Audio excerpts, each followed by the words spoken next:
ব্যানারটা যদি করিস নাগরিক সমাজ, তাহলে একটু আলাদা কর। সেই লাল কালো, সেই সিপিএম এর আদল, সেই কমিউনিস্ট মার্ক্সবাদী পার্টি, তাদের আদলে তৈরি করে বলছে নাগরিক সমাজের রাত দখল কর্মসূচি।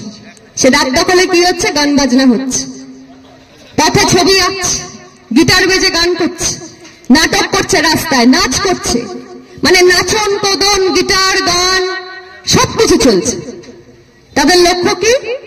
তিলোত্তমার নাকি বিচার চাই। তিলোত্তমার বিচার নয়, তিলোত্তমার মা বাবার কষ্ট যন্ত্রণা, তাদের সন্তান হারা শোক, সেটাকে বাজারে বিক্রি করা, রাজনৈতিক মুনাফা তৈরি করা, রাজনৈতিক লাভ, এবং তার সাথে সাথে কি নিজেদের একটু আনন্দ ফুর্তি। এই যে বয়ফ্রেন্ড গার্লফ্রেন্ড বলছে, ঠিকই তো, সারা রাত একসাথে থাকা যাবে, গান বাজনা হবে, কিছু নেশাভান হবে, বিরিয়ানি খাওয়া হবে, ভালোই তো। সারা রাতটা যদি এভাবে কাটে,